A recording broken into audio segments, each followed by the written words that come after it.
Bonjour à tous, je suis Émilie du blog Parents Voyageurs.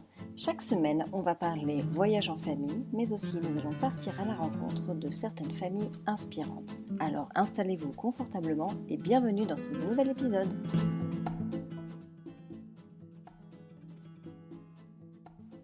Bonjour les parents voyageurs, j'espère que vous allez bien et que votre déconfinement se passe au mieux.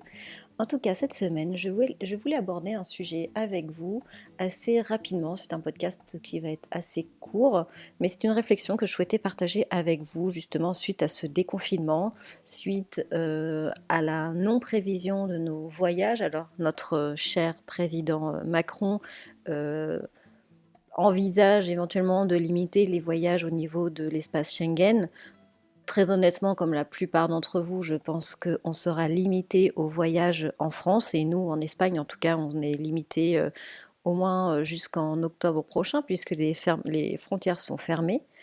De ce fait, beaucoup de Français devront partir en France et justement, je voulais aborder ce sujet, savoir si pour vous c'était plutôt une contrainte ou au contraire une opportunité de pouvoir découvrir notre pays.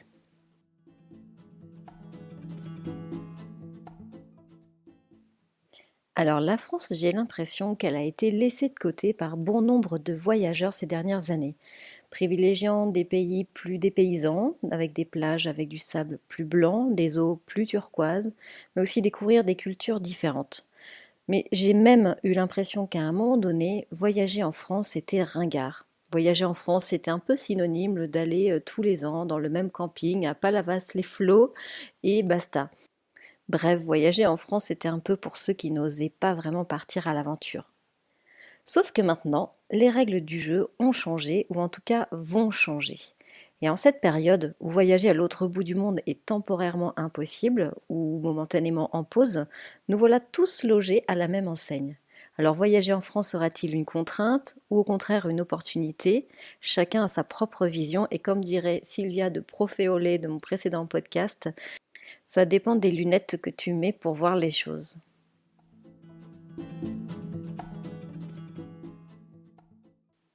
Allez, on va commencer par les contraintes.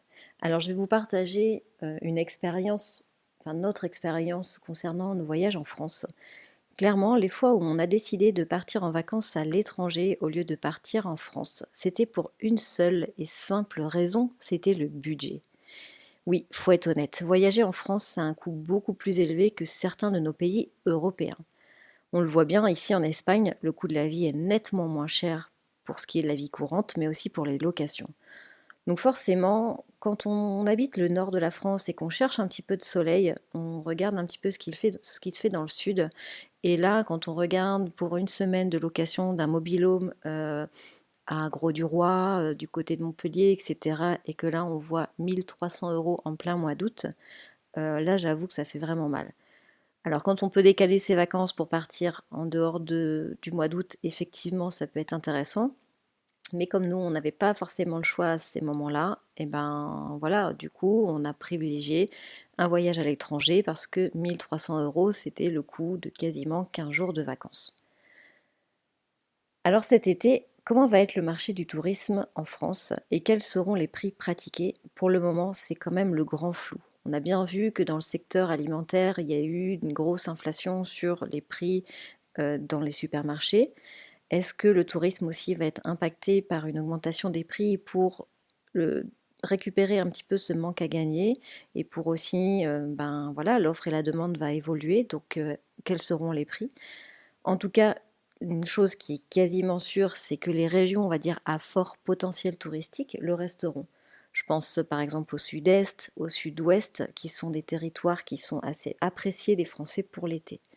Alors clairement, cette année, si on est obligé de partir en France, si on veut faire baisser la note, il va donc falloir aller là où le tourisme de masse n'existe pas. Il va falloir s'orienter vers la montagne, vers la campagne et pourquoi pas les côtes du Nord ou le Grand Est. Finalement, quand on regarde bien, le choix est vaste.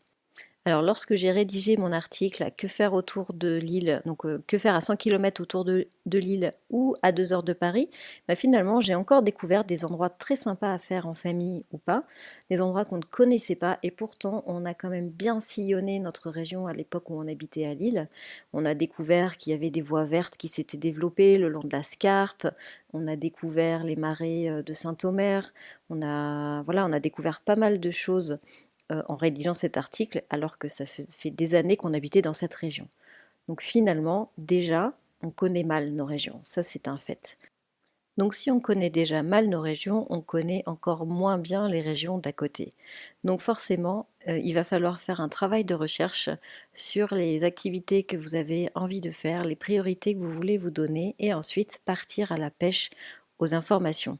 Alors pour cela, vous avez les sites des offices du tourisme, vous avez Internet quand même qui regorge de chouettes blogs, on va dire authentiques, avec des idées de sortie à faire en famille ou en solo, etc.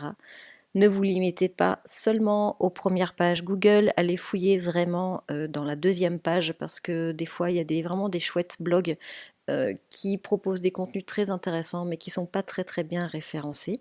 Donc allez chercher tout ça, ces informations-là, et chercher des locaux qui parlent de leur région, c'est toujours intéressant et on y trouve toujours plein d'idées.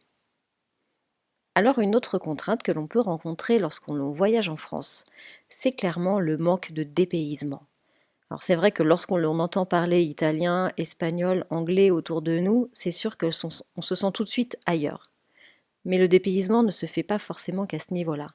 On peut aussi trouver le dépaysement dans les paysages, dans la gastronomie, mais aussi dans les rencontres et les traditions. Je pense vraiment qu'il faut ouvrir notre esprit et aller chercher les relations si on veut vraiment y trouver du dépaysement. Bon, je ne vais pas m'étendre sur les contraintes, on va aussi parler opportunités. Alors effectivement, en ce moment, les restrictions de voyage sont limitées à notre propre département, 100 km autour de chez soi. Voilà, globalement, c'est assez difficile à supporter. Surtout que lorsqu'on n'est pas près des siens, lorsqu'on n'est pas proche de sa famille, c'est assez compliqué. Mais finalement, cette restriction, qui est bien sûr temporaire, est-ce que c'est pas une opportunité pour en apprendre plus sur nos propres régions, pour apprendre à connaître nos villes, nos traditions, et encore plus si on n'est pas natif de cette région? Les opportunités de voyager en France sont multiples. On peut voyager plus lentement, on peut prendre le temps de découvrir les choses. Partir moins loin veut dire aussi moins de temps dans les transports. Pas de question de change de monnaie. C'est aussi la facilité d'organisation et aussi de réparation des petits couacs, notamment quand on est avec des enfants. Il y a un côté qui est assez rassurant parce qu'on est en terrain conquis. Alors aussi, pour les jeunes parents, voyager en France quand on vient d'avoir un enfant, c'est aussi une belle occasion de se tester avant de partir sur des plus grandes distances ou avant de partir à l'étranger. Alors aussi, ce que je trouve intéressant aussi de voyager en France, c'est que ces dernières années, l'offre touristique s'est largement développée et il y a eu aussi beaucoup d'innovations euh, dans la proposition des hébergements, par exemple. On a des hébergements touristiques insolites, il y en a beaucoup qui se sont développés. Dormir dans les arbres, dormir dans une yourte, dormir dans une grotte, dormir dans des châteaux, etc. On a une offre qui est très large, mais ça fonctionne aussi bien pour les activités, les expériences que l'on peut vivre en famille, en couple ou solo. Il y a énormément de choses, ça va être les randonnées en âne, ça va être les acrobranches, ça va être les voies vertes qui se développent. Il y a énormément de choses à faire. Et je pense qu'en regardant bien, on peut trouver des activités outdoor à faire en famille vraiment très intéressantes et qui peuvent largement nous dépayser ou en tout cas nous permettre de passer des belles vacances en famille. Notre grande chance, c'est que la France est un pays qui est vaste et riche. Le Nord est complètement différent du Sud, aussi bien en termes de mentalité, de gastronomie, de patrimoine, d'activité, et même au niveau de la langue.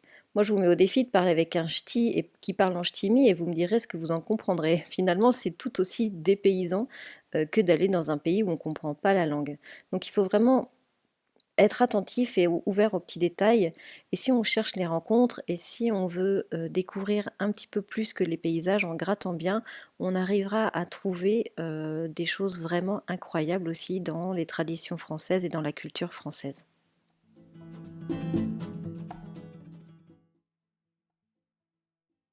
Et enfin, la dernière partie que je souhaiterais aborder dans ce podcast, c'est la découverte de la micro-aventure. Alors, je ne vais pas m'attarder énormément sur ce point parce que j'ai un podcast qui va prochainement arriver et dont on va en parler principalement avec Marmot en vadrouille. Donc là, je vais juste en parler de manière succincte, sachant que derrière, vous aurez un peu plus d'infos sur ce sujet. Donc ce terme de micro-aventure que nous avons fortement entendu parler en ce début d'année, pour le coup, sera vraiment d'actualité. Alors dans la micro-aventure, on va venir chercher une expérience en famille plutôt qu'un challenge ou des cases à cocher. Donc voyager en France, c'est complètement l'occasion de tester la micro-aventure, que vous ayez des vacances ou pas, mais le temps d'un week-end, ça peut être intéressant d'aller chercher dans un périmètre, on va dire limité autour de chez vous, des aventures, des expériences à vivre en famille. Et donc là, forcément, c'est le moment de se questionner et se demander de quoi on a envie en ce moment. Qu'est-ce que les enfants vous réclament? Qu'est-ce qu'ils ont envie de faire? Est-ce que vous avez envie de faire du vélo, de monter à cheval, de faire de l'acrobranche? Voilà, essayez d'aller creuser à l'intérieur de vous pour essayer de comprendre quelles sont vos envies et quels sont vos rêves aussi, pourquoi pas. Personnellement, ce confinement m'a donné envie de faire du camping avec mes enfants, donc du camping en tente, d'être perdu en plein milieu de la nature et avoir seulement pour horizon des champs ou la forêt. Mais en fait, pour vous dire, je sature un petit peu de ma vue sur mes immeubles d'en face. Mais voilà, j'ai envie de profiter de ma ville, j'ai envie de profiter de ces terrasses quand elles seront ouvertes, de passer du temps avec mes enfants. Bref, j'ai envie des choses simples et j'ai surtout envie de me rapprocher de la nature. Donc voilà, je sais que pour mes prochaines vacances, c'est ça que je vais rechercher et je vais orienter mes recherches en fonction de mes envies, enfin de nos envies et de nos besoins. Donc finalement, il n'y a pas besoin d'aller loin pour trouver ce dont on a besoin. Il faut juste prendre le temps de se questionner à l'intérieur pour pouvoir être en phase et en adéquation avec la destination que l'on va choisir pour ses prochaines vacances en France. J'espère que ce nouvel épisode vous a plu, que cette réflexion également. Alors je ne sais pas si pour vous voyager en France va signifier punition ou opportunité. J'espère très sincèrement que vous allez pouvoir profiter des quelques jours de congé si vous avez la chance d'en avoir cet été pour découvrir ce beau pays. En attendant, je vous retrouve mercredi prochain pour un nouvel interview. D'ici là, n'hésitez pas à soutenir le podcast en lui laissant 5 étoiles et un commentaire sur votre plateforme d'écoute. Voilà, je vous dis à la semaine prochaine. Ciao ciao!